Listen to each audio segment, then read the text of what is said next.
आज जो हस्ती हमारे साथ हैं, उनका इंट्रोडक्शन जो है वो उनकी अपनी आवाज है। मैं पर्सनली उनकी आवाज की बहुत बड़ी फैन हूँ और मैंने उन्हें ढूंढ ही निकाला ताकि मैं आपके सामने भी उन्हें प्रस्तुत कर सकूं। इन्होंने बहुत सारे बड़े बड़े सेलिब्रिटीज के साथ स्टेज शेयर किया है। कुछ नाम मैं पढ़ सकती हूँ, बहुत लंबी लिस्ट है, नहीं तो इसी लिस्ट में ही हमारा पूरा टाइम निकलेगा।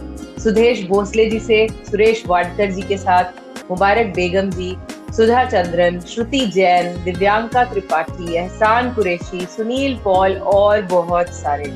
राजनीतिक हस्तियों की बात करूं तो ब्रह्म कुमारी के साथ इन्होंने बहुत काम किया है। पीस ऑफ माइंड पर चैनल पर सेहत की बात करते हुए 250 एपिसोड्स इन्होंने उनके साथ किए हैं, which is what a commendable job. Doctor Chandrashekhar Guruji वास्तुशास्त्री, उनके साथ भी मराठी चैनल पर भी काम किया है, वॉइस ओवर दिया है बहुत सारी कंपनीज के लिए, Tata, Birla, layer, central railways, doctor Batra, बहुत लंबी लिस्ट। मुझे लगता है मुझे एक एपिसोड तो पूरी लिस्ट पर लाना पड़ेगा। सो आज मैं बहुत ही दिल से वेलकम करना चाहती हूँ नासिर खान जी का। और मैं पहले तो उनको शुक्रिया करना चाहती हूँ कि वो हमारे साथ जुड़े और उन्होंने अपना समय हमारे साथ बात करने के लिए निकाला। वेलकम। नमस्कार, बहुत बहुत शुक्रिया अनुराधा जी, बहुत बहुत शुक्रिया। सबसे पहले तो मैं आपका शुक्रिया अदा करना चाहूँगा क्योंकि नॉर्मली क्या होता है, मैं लाइव शोज करता हूँ तो मैं खुद ही अकेला बकबक करता रहता हूँ, ऑडियंस सामने रहता है। बहुत कम ऐसा होता है कि जब सामने से कोई मुझसे पूछ रहा हो और मैं उसके बाद फिर उसके जवाब दे रहा हूँ, तो थोड़ा सा मेरे लिए थोड़ा अलग हो जाता है। Anyway, बहुत अच्छा लग रहा है आपके साथ बातचीत करते हुए, बहुत शुक्रिया। धन्यवाद। आपका जो मुझे सिलेक्शन ऑफ पोएम्स हैं, आप खुद एक बहुत अच्छे पोएट हैं और खुद लिखते हैं, बड़ी अच्छी लाइंस लिखते हैं और वो लिखते हैं जो हम लोग अपने रियल लाइफ के साथ कनेक्ट कर सकते हैं। और जो चॉइस ऑफ पोएम है जिसमें आप अपनी वॉइस देते हैं, उनमें से कुछ नाम मैं लूंगी जो मैं पर्सनली बहुत ही पसंद करती हूँ। कुछ ना कुछ छूटना तो लाजमी है, डिप्रेशन, माँ की चप्पल, कभी लिस्ट बनाना, सब ठीक हो जाएगा। इतने अच्छे टॉपिक्स हैं, ये आप चुनते हैं या आपकी झोली में अपने आप आते हैं? जहाँ चाहा वहाँ रहा, उस तरह की बात होती है ना कि आप जो चीज चाहते हैं उस तरह की चीजें अपने आप आती जाती है। ये जिंदगी है, जिंदगी में आप अनुराधा जी खुद भी आप फील करती होंगी कि आप जिस चीज को चाहती हैं, पसंद करती हैं, तो वो गाहे बगाहे कहीं ना कहीं आपके सामने खुद ब खुद आ जाती है। ऐसा होता है। तो कुछ चीजें मैं लिखता हूँ, फिर वो चीजें बाहर जाती हैं, तो उससे जुड़ी हुई चीजें लोग बेचते भी हैं। और इससे क्या हुआ, बहुत अच्छे जुड़े जो खुद मतलब चाहते हैं कि मैं उनकी रचनाओं को आवाज दूं, फिर उसके ऊपर मैं वीडियोस बनाता हूं, तो उनको अच्छा लगता है। इस वजह से कुछ बहुत बड़े बड़े और ऐसे ऐसे हस्तियों से मैं जुड़ गया कि जो सच में बहुत अच्छा लिखते हैं लेकिन उनका नाम नहीं हो पाया, तो उनकी रचनाएं बाहर। तो आप कोई उनकी रचना सुना दें तो मुझे लगता है कि हम सब धन्य हो जाएंगे। नहीं, धन्य आपके मुंह साथ साथ सुनेंगे तो धन्य की बात नहीं अनुराधा जी। एक्चुअली मुझसे बहुत अच्छे बोलने वाले और पढ़ने वाले हैं, बहुत अच्छी आवाजें हैं। आवाजों का जहाँ तक सवाल है, तो आवाजों की दुनिया में तो हम शुरू से जीते हैं। ये सोशल मीडिया तो अभी आया है, अदरवाइज एक रेडियो हुआ करता था, ट्रांजिस्टर हुआ करता था जिसको ट्यून किया करते थे, और रात को 8 बजे बुधवार को हम लोग सुना करते थे, बहुत ट्यून करके, और फिर कई बार गड़बड़ी हो जाती थी बिना का गीत वाला। एक आवाज जिसने पूरी दुनिया में हिंदी फिल्म संगीत को पहुंचाया था, अमीन सयानी की आवाज थी। वहां से शुरू होती थी वो आवाज। तो उस एक आवाज के स्टाइल ने हजारों लोगों, बल्कि लाखों लोगों को उस दौर में अनाउंसर बनाया। आज एंकर कहलाते हैं वो लोग, तो उस दौर में अनाउंसर बनाया, और वो स्टाइल के बिना अनाउंसर कहलाता भी नहीं था। तो आवाज के फिर बाद में विविध भारती की पंचरंगी कार्यक्रम, और फिर आपकी पसंद, आपकी फरमाइश, फिर ऑल इंडिया रेडियो की उर्दू सर्विस पर बहुत अच्छी आवाजें हो गई। तो उन आवाजों का दौर था, उन आवाजों को सुन के हम बड़े हुए, चाहे फिर वो क्रिकेट की कमेंट्री क्यों ना हो। सुशील दोषी की आवाज को हम सुनते थे उस दौर में, बिल्कुल सही। जसदेव सिंह जी की आवाज को सुनते थे हम लोग, आवाज से पहचानते थे, उनकी कमेंट्री करने के स्टाइल से हम पहचानते थे। उनका स्टाइल इतना जबरदस्त हुआ करता था कि वो एक सीन क्रिएट करते थे हमारी आंखों के सामने। एब्सोल्युटली राइट, है ना, एक दृश्य हमारे सामने खड़ा करते थे कि वो जब अगर किसी जी। ने चौका मारा है तो इस तरह से चौके का बयान करते थे वो कि हम खुद देखते थे कि हाँ, बॉल बाउंड्री लाइन पर जा रही है और बिल्कुल। फील्ड कर लिया गया है और 3 ही रन मिले। जी, हाँ। और इतना रोमांच होता था कि हमारे रोंगटे खड़े हो जाते थे और हम अफसोस करते थे कि बाउंड्री लाइन पे बाहर क्यों नहीं गई। एक चीज मैं आपके साथ शेयर करना चाहूंगी इसी बात को लेकर कि जब अमीन सैनी जी की आवाज सुनते थे तो हमारी क्रिएटिविटी के घोड़े कैसे दौड़ते थे। मुझे याद है कि आई यूज टू इमेजिन कि ये इतने साल के होंगे, ऐसा इनका फेस का स्ट्रक्चर होगा। आवाज सुनकर हम उनकी पर्सनैलिटी, उनके फेशियल एक्सप्रेशंस को इमेजिन करते थे। मुझे लगता है this enhances the creativity also somehow, नहीं? यस, बिल्कुल सही। अब तो ऐसा हो गया है कि फेस आता है और उसके साथ उसकी आवाज ही मैच नहीं करती। आप बिल्कुल सही कह रहे हैं आप। हाँ। फिर वो एक अटैचमेंट भी नहीं रहता, एक आवाज के साथ अटैचमेंट, फिर हमने उनके अपने हिसाब से उनका फेस इमेजिन किया, फिर वो अटैचमेंट, अब वो नहीं रहा। मुझे लगता है सब कुछ इतना आराम से मिल गया, शक्ल भी देखी, आवाज भी देखी। तो ये आवाजों की दुनिया सच में आप बड़ी अच्छी, ये भी कहानी की तरह ही लग रहा है, बहुत अच्छा लग रहा है। बिल्कुल ऐसे ही। इवन आप परिवार में भी देखेंगे तो दादाजी की अपनी एक आवाज का स्टाइल होता था। हाँ जी, हाँ। पिताजी की आवाज का स्टाइल अलग होता था, चाचा जो होते थे छोटे उनकी आवाज का स्टाइल अलग होता था और सबकी आवाज से हम दूर से पहचान जाते थे कि कौन आ रहा है और हम अपनी शरारतें बंद कर देते। हाँ, सही, बिल्कुल सही। अरे वाह, मतलब ये तो दादाजी जो खांसते थे वो भी अलग स्टाइल में खांसते थे। जी जी जी। तो मतलब वही है आपकी जब कहानियां मैं सुनती हूँ। अब वो पिक्चराइजेशन तो चल रहा है क्योंकि दैट्स द डिमांड, आपको एडिटिंग करना है और पिक्चर आने, लेकिन साथ साथ में दिमाग जो है वो कहानी के साथ साथ अपनी रिलेशन को, जैसे माँ की चप्पल ही है, तो अपने रिलेशन को भी साथ साथ इमेजिन करता है, अपने आप को उस कहानी में ढूंढने लगता है, क्योंकि मुझे बहुत ही इंटरेस्टिंग लगता है। आजकल के दौर में बच्चे इन चीजों से मुझे लगता है परे हैं। आपका क्या कहना है? बिल्कुल सही बात है। वो इसलिए कि हमारी शुरू से आदत पड़ गई है विजुलाइज करने की, या उसको हम मतलब वीडियो के तौर पे देखने की। जब तक हम देखते नहीं तब तक हम उसको उसके साथ कनेक्ट नहीं कर पाते। ऐसा हो गया है, हो गया। पहले देखे हम कनेक्ट कर लेते थे, अब ऐसे वीडियोस कम बनते हैं या ऐसी आवाजें कम हैं कि जिनको की आंख बंद करके सुना जाए। हाँ, बिल्कुल सही। इसके लिए उसको देखना जरूरी हो गया है। और वो वीडियो इतना पावरफुल होता है कि वो आवाज एक तरफ रह जाती है, हम सिर्फ वीडियो की तरफ ही देखते रहते हैं और उस पे ही कमेंट करते रहते हैं, ये देखो ये साइड से जा रहा है, ये देखो इसका एक्सीडेंट हुआ, ये देखो। वो कमेंट्री करने वाला क्या बोल रहा है उससे कोई मतलब नहीं, कोई मतलब नहीं, वो तो सुना इग्नोर ही हो जाता है। मतलब तभी कहते हैं लिसनिंग स्किल्स जो हैं वो धीरे धीरे लोगों से जाते जा रही है। करेक्ट। तो सोशल मीडिया के नुकसान भी हुए हैं और फायदे भी हुए, दोनों चीजें हुई हैं। इतना है कि हम बहुत सारे ऐसे होंगे हिंदुस्तान में कि जिन्होंने अमीन सयानी को देखा भी नहीं। हाँ जी, बिल्कुल। करोड़ों ऐसे हैं कि जिन्होंने अमीन सयानी को देखा नहीं है।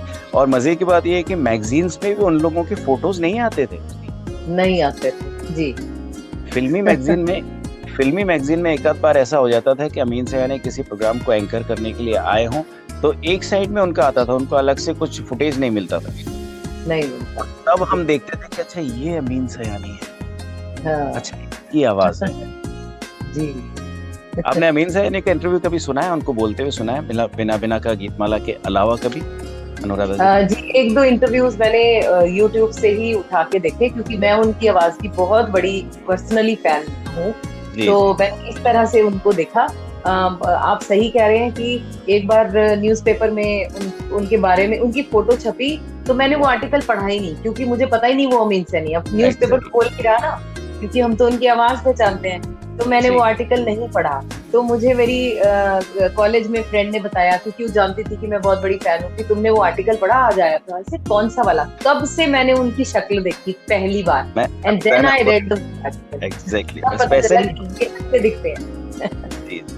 अभी भी लोग सिर्फ अमीन सयानी नाम से जानते हैं और बुधवार और बिना का गीतमाला से जानते हैं, पायदान से जानते हैं, बहनों भाइयों से जानते हैं। यानी कुछ पंच लाइन्स, कुछ ऐसे थे जिससे उनकी पहचान बनी।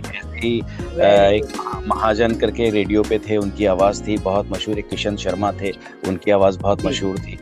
और ऐसे नए में आए, लेकिन अभी नए में पैटर्न क्या हो गया कि ठहराव चला गया। आप देखिए एफएम पे भी इतने एंकर्स हैं तो वो ठहराव नहीं, एक एक स्पीड है, गति में हाँ। आवेग है, उद्वेग है, आवेश है, लेकिन वो बात नहीं है जो पहले बताई जाती थी। फर्क आया थोड़ा सा। मुझे वो जो फील जो मैं मतलब मेंशन करना चाहती हूँ, इसलिए नहीं कि आप सामने हैं, मुझे वही फील जब मैं अमीन सैनी जी को सुनती थी, तो मैंने आपकी 1-2 पोएम्स जब सुनी तो मुझे मतलब ऐसे लगा कि आंखें बंद करके मैं वो सीन इमेजिन कर पा रही हूँ। इसका मतलब आपकी आवाज में वो है जो हम तक वो पहुंचा सकता है, हमें इमेजिन करने तक मजबूर कर सकता है। तभी मैं आपसे मतलब अभी रिक्वेस्ट भी करूंगी कि आप प्लीज एक पोएम सुनाएं, फ्लो में सुनाएं, ताकि हमारे सुनने वाले जो हैं उस पोएम को ध्यान में उतार लें। जरूर। मेरी और भी हैं, लेकिन मैं इसलिए इसको लेना चाहता हूँ। जयश्री जैज हैं देहरादून की।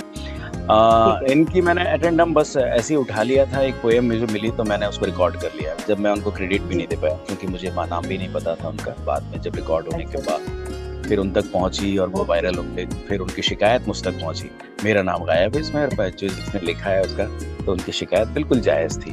तो फिर बाद में मैंने कमेंट करके डाला, कुछ ना कुछ छूटना तो लाजमी है। उस पे उन्होंने जिंदगी के बारे में लिखा है कि इस जिंदगी में हर इंसान हर चीज नहीं पा सकता। एक लिमिट है आपकी कि जो चीजें आप अपनी झोली में भर सकते हैं, उसके बाद कुछ चीजें आपको छोड़नी पड़ेगी, और वो लाजमी है। कुछ ना कुछ छूटना तो लाजमी। आज यूं ही ख्याल आया कि अखबार पढ़ा तो प्राणायाम छूट गया, प्राणायाम किया तो अखबार छूट गया, और दोनों किए तो नाश्ता छूट गया, और सब कुछ कर लिया तो आनंद छूट गया। मैकेनिकल हो जाता है कि ये सारी चीजें करता चला गया, तो उसके बाद फिर उसका आनंद जो है वो छूटता चला जाता है। और ऐसे ही फिर खाने के बारे में वो लिखती हैं, बहुत अच्छा लिखती हैं कि हेल्दी खाया तो स्वाद छूटा, और स्वाद का खाया तो हेल्थ छूटी। कोई भी एक चीज हो सकती है कि हेल्दी खाया तो स्वाद छूटा, स्वाद का खाया तो हेल्थ छूटी। अब दोनों किए कौन पड़े? मोहब्बत की तो शादी टूटी, शादी की तो मोहब्बत छूटी, दोनों किए तो वफा छूटी। अब इस पर चढ़ना कौन पड़े, जो हो गया सो। जी। तो जल्दी की तो सामान छूट गया, और जो ना की ट्रेन छूट गया। जी। और विदाई जो दोनों ना छूटे, तो विदाई के वक्त गले में ना छूट गए। हम कहाँ बाय कर पाते, सामान एडजस्ट करने में रह जाते हैं, ट्रेन में चढ़ने में। मतलब कुछ ना कुछ छूटना तो लाजमी है। औरों का सोचा तो मन का छूटा, मन का लिखा तो तिलिस्म टूटा। हमें क्या, जो छूटा वो छूटा। खुश हुए तो हंसी छूटी, दुखी हुए तो रुलाई छूटी। यानी कुछ ना कुछ छूटना तो लाजमी, लेकिन इस छूटने में ही जिंदगी का मजा है, पाने की खुशी है। जिसका कुछ नहीं छूटा वो इंसान नहीं, मशीन कुछ नहीं छूटती। बिल्कुल सही। सबसे पहले मेरी एक वो पोएम थी जो बहुत ज्यादा वायरल हुई थी, उसके बाद फिर मैं धीरे धीरे तक पहुंचना शुरू। जी, बहुत अच्छा। मतलब ये तो रियल लाइफ से ही आप उन्होंने जयश्री जी ने ये लाइन सिखाई, हम उनका भी धन्यवाद करना चाहेंगे। और एक जो पोएम है आपने, जो भी मैंने लेटेस्ट देखी, जो है डिप्रेशन पर, क्योंकि मेरा टॉपिक हेल्थ है। हेल्थ में physical health, mental health, social health सभी आ जाते हैं। तो डिप्रेशन जैसे जो टॉपिक हैं, जब ये हम आप जो पोएम के थ्रू माध्यम से भेजते हैं या कहानियों के माध्यम से डिस्कस करते हैं, क्या आपको लगता है पर्सनली कि इससे लोगों को मतलब महसूस करते हैं वो कोई फर्क, या इससे कोई चेंज लाया जा सकता है कहानियों और पोएम्स के थ्रू? बहुत फर्क पड़ता है, बहुत फर्क पड़ता है। मतलब मैं अपनी अगर मैं अपनी रचनाओं की भी बात करूं, तो ऐसा हो जाता है कि कई बार रचनाएं सुनने के बाद लोग भावुक हो जाते हैं और फोन करते हैं, बात करना चाहते हैं।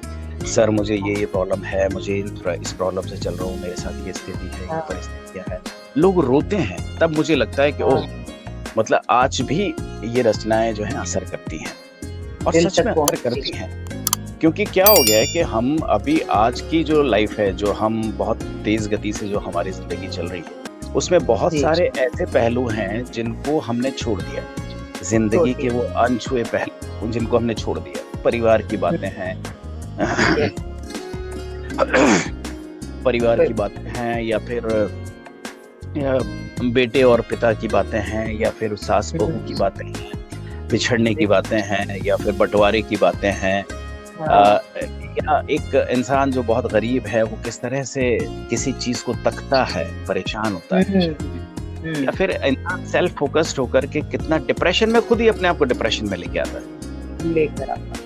हम किसी से कंपेयर कर लेता है कि वो अच्छा खुश है और मैं, मेरे साथ ये नहीं है, मेरे पास वो नहीं, मेरे पास वो नहीं। आपने वो डिप्रेशन की वो जो आप बोल रही थी कि वो सुना ही था, जब उनको जी। टीचर ने कहा कि भाई आप जाइए और इस क्लास के बच्चों का पता लगाइए, उसमें से 30% की डेथ हो चुकी थी, 10% जो है वो किसी बीमारियों में मुब्तला थे, 7% जो है वो अभी भी सेटल नहीं हुए थे, 3% लोग 50 ईयर्स की एज में जाके सेटल हो रहे थे। तब जाके उनको पता लगा कि मैं इनसे कहीं ज्यादा खुश हूँ। तो अवसाद का शिकार होने का हम खुद ही कारण है। जी। तो आज भी, अभी भी ये रचनाएं, ये कहानियां, ये स्टोरी, ये पोएम्स बहुत असर करती हैं। जी, वेरी ट्रू। मैं एक और जो मेरे मन में सवाल आता है कि जैसे मैं कभी-कभी योग कराते हुए या समझाते हुए, साइकोलॉजिकली काउंसिल करते हुए, कोई भी बात जब मैं कन्विक्शन से कहती हूँ, तो मुझे अपने आप में भी बदलाव महसूस होता है।